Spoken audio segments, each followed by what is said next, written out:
Assalamualaikum warahmatullahi wabarakatuh. Bismillahirrahmanirrahim. Yang terhormat Bapak Profesor Muhammad Ali Aziz dan Ustadz Ainul Yakin, serta teman-teman yang saya banggakan. Pada kesempatan kali ini, izinkan saya untuk mempresentasikan materi mengenai hakikat dan dasar dakwah Islam menurut Syekh Ahmad Umar Hashim dalam kitab Ad-Dakwah Al-Islamiyah. Pembahasan kali ini terdapat 8 poin yang akan kita bahas, yakni yang pertama, dakwah Islam untuk perdamaian, yang kedua, urgensi dakwah Islam untuk perdamaian, yang ketiga, keamanan adalah buah dari iman dan amal soleh, yang keempat, keharusan menggunakan senjata dalam keadaan darurat di dalam Islam, dan yang kelima, keselamatan adalah dasar dari kemanusiaan dalam Islam, yang keenam, masuk ke dalam semua kedamaian, dan yang ketujuh, kedamaian umat Islam dan memerangi kaum yang melawan Islam. Dan yang terakhir, akhir para musuh Islam dan musuh kedamaian.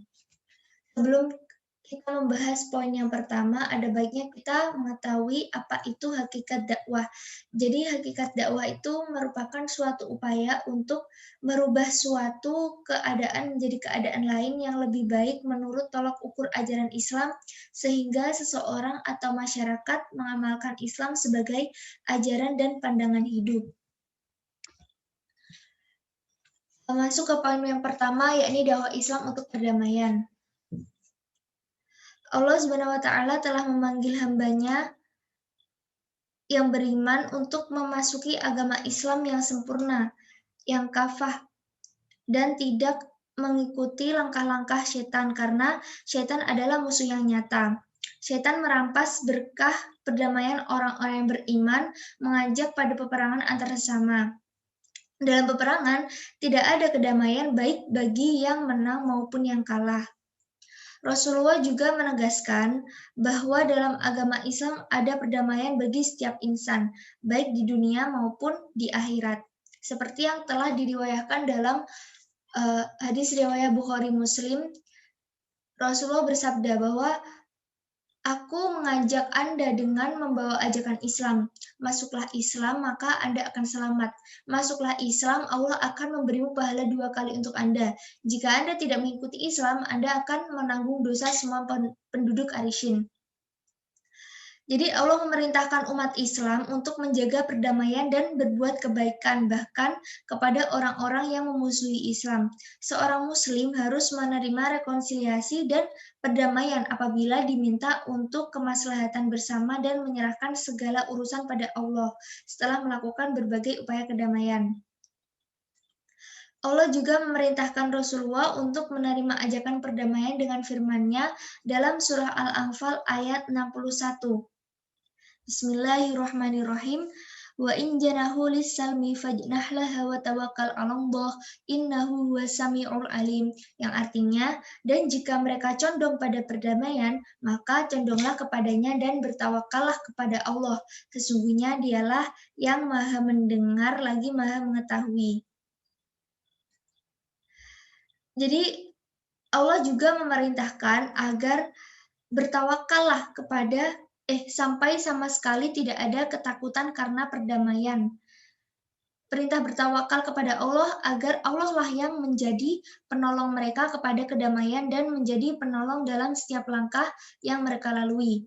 Allah yang Maha mendengar setiap ucapan, yang mengetahui setiap apa yang diniatkan.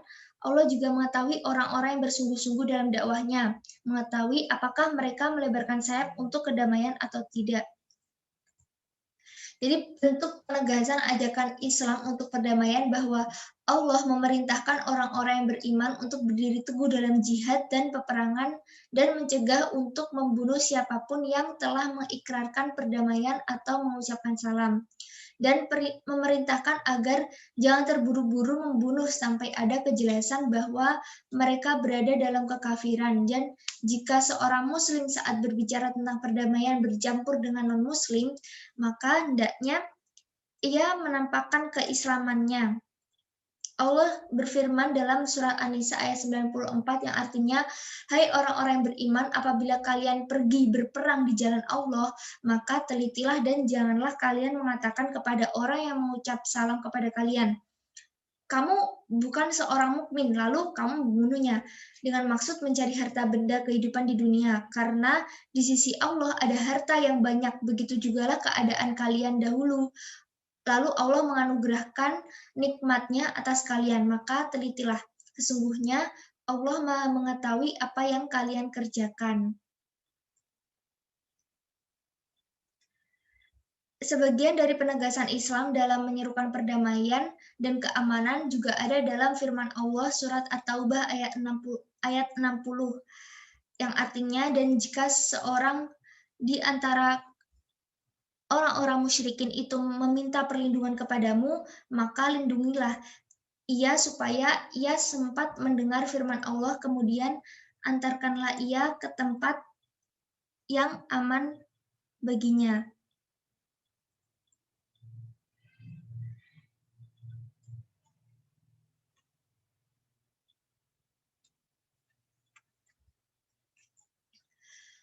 Lalu selanjutnya, poin yang kedua adalah urgensi dakwah Islam untuk perdamaian. Urgensi dakwah Islam untuk perdamaian dalam menjaga stabilitas dan keamanan sebagaimana diungkapkan baginda Nabi. Masuklah ke dalam Islam, maka Anda akan selamat. Jadi ada 3 poin tentang urgensi dakwah Islam untuk perdamaian, yakni yang pertama adalah keamanan. Rasulullah Shallallahu Alaihi Wasallam berkata bahwa barang siapa di antara kalian yang berada di waktu pagi dalam keadaan sehat tubuhnya, aman di tempat tinggalnya, dan di hari itu akan ada kecukupan makanannya, maka seakan-akan telah terkumpul seluruh kenikmatan dunia padanya. Di antara tujuan lain dari perdamaian itu adalah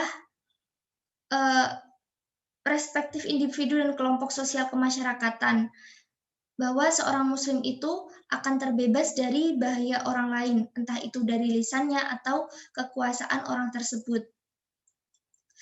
Nabi Shallallahu Alaihi Wasallam bersabda bahwa seorang muslim adalah orang yang menyelamatkan semua orang muslim dari lisan dan tangannya, dan muhajir adalah orang yang meninggalkan segala larangan Allah.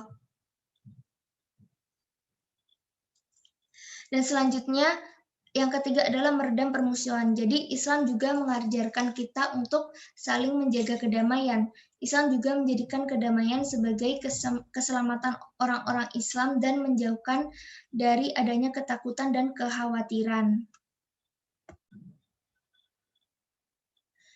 Jadi dari tujuan dakwah Islam ini, yakni terus-menerusnya keselamatan dan berlipat gandanya amal dan keberhasilan, karena dakwah yang mengandung kedamaian ini, manusia akan diberikan kedamaian di sepanjang hidupnya.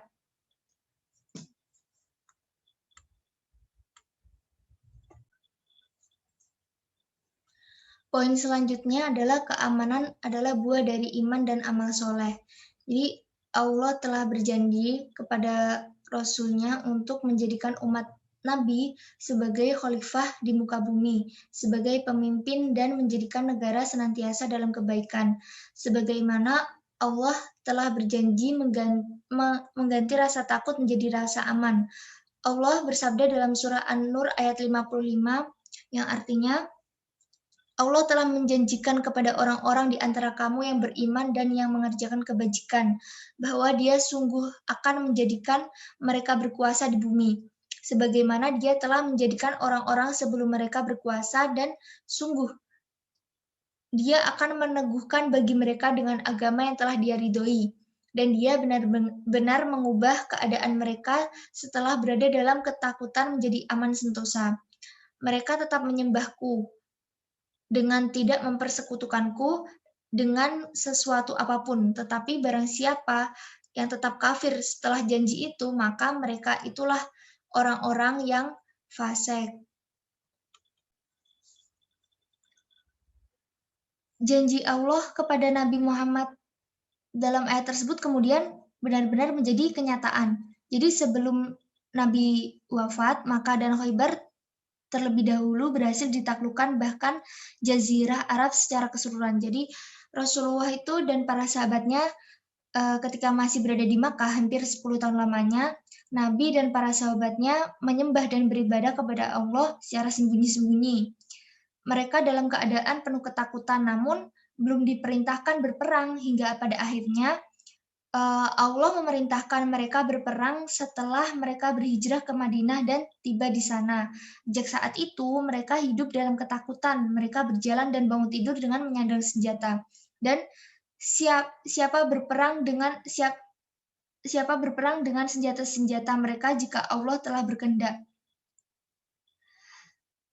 Dalam keadaan seperti itu, ada seorang sahabat bertanya kepada Nabi, "Ya Rasulullah, sepanjang waktu kami terus berada dalam ketakutan. Lantas, kapan kami bisa merasakan keamanan dan bisa meletakkan senjata kami?" Lalu Rasulullah menjawab, "Sesungguhnya tidak akan pernah kalian bersabar kecuali kalian akan mendapatkan kemudahan, sehingga seorang laki-laki di antara kalian dikepung oleh pasukan yang besar dalam keadaan kaki terikat dan tidak ada satupun pelindung." Lalu turunlah ayat ini, dan tak lama kemudian Allah memenangkan nabinya atas seluruh jazirah Arab sehingga para sahabat hidup aman dan bisa meletakkan senjata mereka.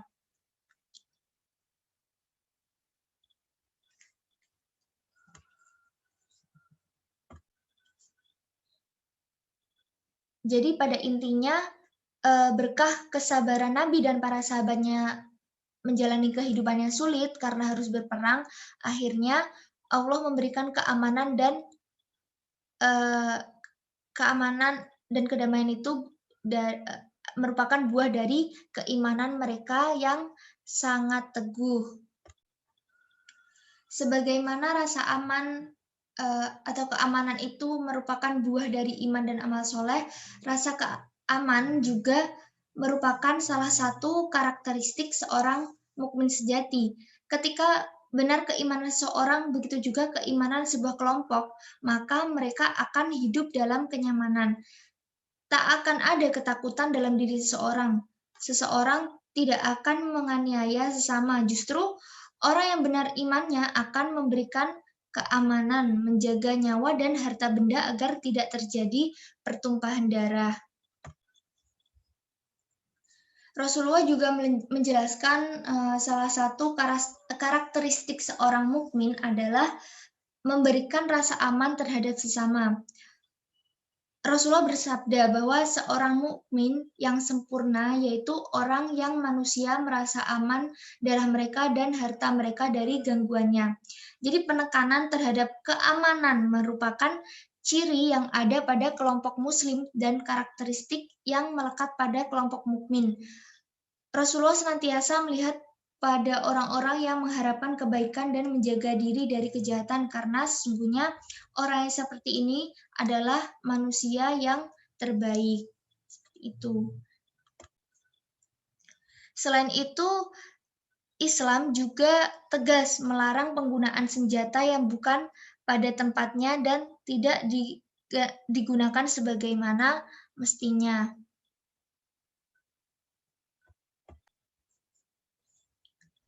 Selanjutnya yakni keharusan menggunakan senjata dalam keadaan darurat di dalam Islam. Jadi Islam telah memerintahkan untuk menyiapkan kekuatan dan menyiapkan kekuatan tidak hanya diharuskan dalam jihad atau perang saja, akan tetapi juga seperti halnya menjaga Islam itu sendiri. Firman Allah dalam surat Al-Anfal ayat 60 yang artinya, "Dan siapkanlah untuk menghadapi mereka kekuatan apa saja yang kamu sanggupi, dan dari kuda-kuda yang ditambat untuk berperang, atau yang dengan persiapan itu kamu menggentarkan musuh Allah dan musuhmu dan orang-orang selain mereka yang kamu tidak mengetahuinya, sedang Allah mengetahuinya. Apa saja yang kamu nafkahkan pada jalan Allah niscaya akan dibalas dengan cukup kepadamu dan kamu tidak akan dianiaya atau dirugikan." Jadi ayat tersebut menjelaskan bahwa alasan dari persiapan-persiapan untuk menghadapi musuh itu bahwasanya bentuk persiapannya itu menakut-nakuti musuh Islam dan orang-orang yang menolong musuh Islam dari belakang. Dan yang mereka itu menampakkan diri. Dan mereka itu terlalu memperlihatkan diri bahwa mereka dalam posisi ketika orang-orang Islam tidak mengetahui mereka. Jadi telah tampak kebusukan-kebusukan mereka dan apa yang mereka lakukan menolong musuh-musuh Islam tersebut juga akan jelas termasuk senjata-senjata perang atau peralatan perang tersebut.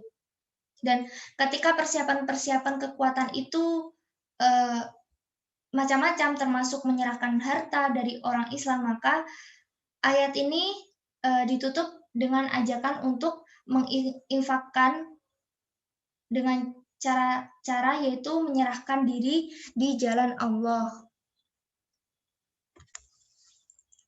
Dan sesungguhnya persiapan kekuatan untuk menjaga Islam itu adalah perintah yang wajib karena keselamatan yang ditendensikan oleh kekuatan tanpa adanya dukungan dari kelompok atau dari kelompok yang kuat, maka itu akan membuat kerugian dan akan membuat pertumpahan darah. Maka dari itu bisa menjadikan keselamatan yang lemah. Adapun keselamatan yang kuat merupakan keselamatan yang dibangun dengan dasar perbuatan yang benar dan atas keadilan. Jadi pada intinya ketika musuh-musuh Islam membuat ulah dengan cara tipu daya atau ingin membuat kehancuran dengan perjanjiannya, maka Allah telah jelas telah menolong orang-orang muslim dan orang-orang mukmin bahwa Allah itu adalah zat yang mencukupimu dan Allah lah yang telah menguatkan utusan-utusan dengan kekuatannya dan menguatkan orang-orang yang beriman dalam firman-Nya.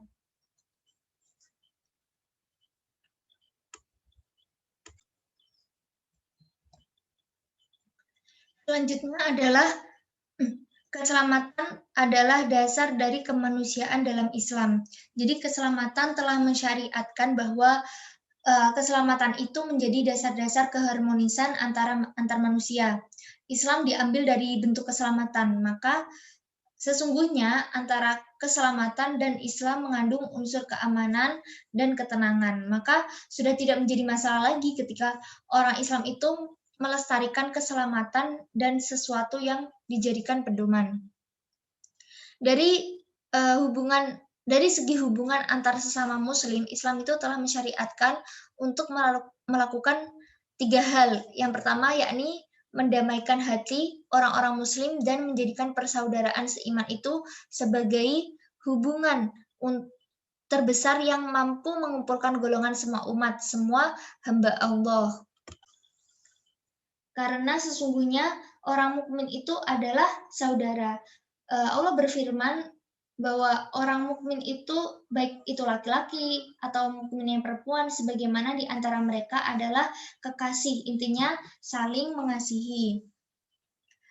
Yang kedua adalah seorang mukmin yang beriman itu harus bersikap ramah dan tidak ada kebaikan bagi seseorang yang tidak bersikap ramah.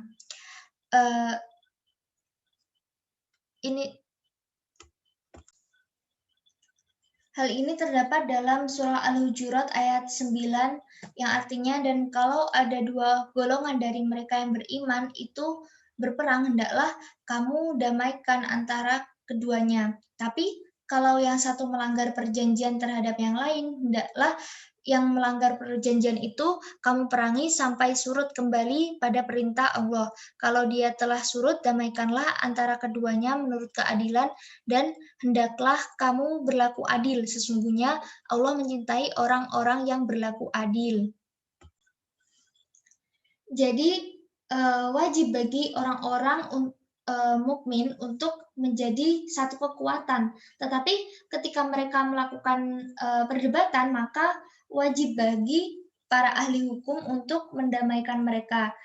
Jika ada segolongan yang menentang atas golongan yang lain, maka wajib bagi seorang muslim itu semuanya untuk mengumpulkan atau menyelesaikan permasalahan mereka dengan cara memerangi orang-orang yang membangkang.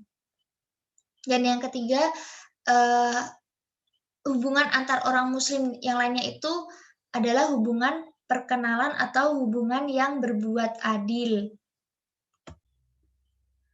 Jadi Allah telah berfirman bahwa, hai manusia, saya telah menciptakan kalian dari laki-laki dan perempuan, dan saya menciptakan kalian, telah menjadikan bangsa-bangsa dan golongan supaya kalian saling mengenal, karena sesungguhnya orang yang paling mulia di sisi Allah adalah yang paling takwa di antara kalian, dan sesungguhnya Allah Maha Mengetahui dan Maha Mewaspadai.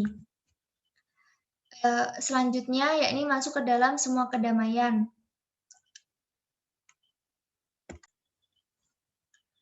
Dalam Al-Quran, dakwah Islam itu telah tiba kepada masyarakat dengan berbagai macam bentuk. Semua bentuk dakwah Islam dipastikan sampai dengan aman dan damai, stabil, dan mengarah kepada petunjuk Islam. Seperti yang telah difirmankan Allah dalam surah Al-Baqarah ayat 208. Yang artinya, hai orang-orang yang beriman, masuklah kamu ke dalam Islam keseluruhan, dan janganlah kamu turuti langkah-langkah syaitan. Sesungguhnya syaitan itu adalah musuh yang nyata bagimu. Jadi ayat di atas mengandung seruan untuk orang-orang mukmin yang diwajibkan bagi mereka untuk menyerukan sesuatu dengan segera. Dakwah dengan memberikan rasa cinta kepada mereka agar mereka masuk ke dalam Islam secara keseluruhan.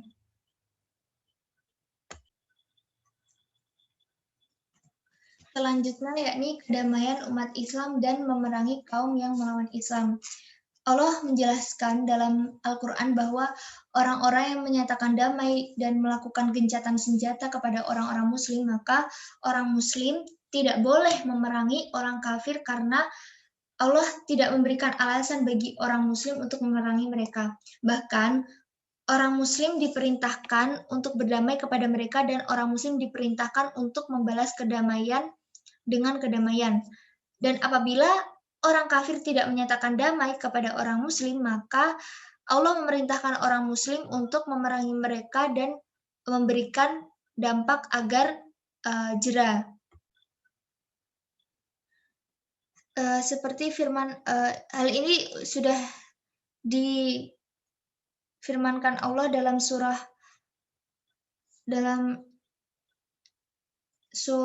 An-Nisa ayat 90 sampai 91, yang artinya, ketika kaum kafir berhenti memerangi kamu serta mengemukakan perdamaian kepadamu, maka Allah tidak memberi jalan bagimu untuk melawan dan membunuh mereka. Kelak kamu akan dapati golongan-golongan yang lain yang bermaksud supaya mereka aman daripada kamu dan aman pula dari kaumnya. Setiap mereka diajak kembali kepada fitnah atau syirik, mereka pun terjun ke dalamnya. Karena itu, jika mereka tidak membiarkan kamu dan tidak mau mengemukakan perdamaian kepadamu, serta tidak menahan tangan mereka dari memerangimu, maka tawanlah mereka dan bunuhlah mereka, dan merekalah orang-orang yang kami berikan kepadamu alasan yang nyata untuk melawan dan membunuh mereka. Jadi ketika orang-orang kafir tersebut mengatakan damai atau mau berdamai dengan kaum muslim, maka berdamailah, dan jangan sampai kaum muslim itu memerangi orang-orang kafir tersebut.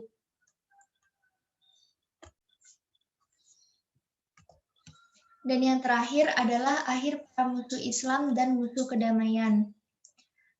Telah dijelaskan dalam surah An-Nahl ayat 28, yang artinya yakni orang-orang yang dimatikan oleh para malaikat dalam keadaan berbuat zalim kepada diri mereka sendiri, lalu mereka menyerahkan diri dan sambil berkata, kami sekali-kali tidak akan mengerjakan sesuatu kejahatan pun. Malaikat menjawab, ada sesungguhnya Allah Maha mengetahui apa yang telah kamu kerjakan. Jadi Islam memegang teguh asas perdamaian dan kedamaian, bahkan juga dijelaskan bahwasanya barang siapa yang menakut-nakuti orang yang beriman lainnya, maka sungguh Allah tidak akan memberikan keamanan baginya ketika besok di hari kiamat yang penuh dengan kedahsyatan, kebingungan, dan sebagainya. Pada pembahasan ini terdapat 3 syarat salam keselamatan. Jadi atau dakwah itu sendiri. Jadi dakwah itu harus benar.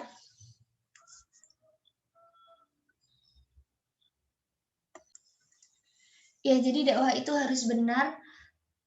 Penetapan dakwah itu harus ada di antara individu dan golongan, juga di antara banyak kelompok, karena dakwah itu harus benar, maka tidak boleh dakwah itu ditetapkan pada perkara yang batil yang dapat merendahkan derajat manusia. Syarat yang kedua yaitu harus adil. Jadi karena dakwah yang adil merupakan dakwah yang hakiki, yang benar, dan juga dakwah harus ada perjanjian di antara kedua belah pihak. Syarat yang lain yakni dakwah itu harus kuat dan tidak ada unsur yang lemah, juga harus khusyuk dan menerima sehingga tidak terjadi penghinaan bagi orang-orang muslim. Seperti itu. Terima kasih. Mungkin ini yang bisa saya sampaikan. Kurang lebihnya saya mohon maaf. Wassalamualaikum warahmatullahi wabarakatuh.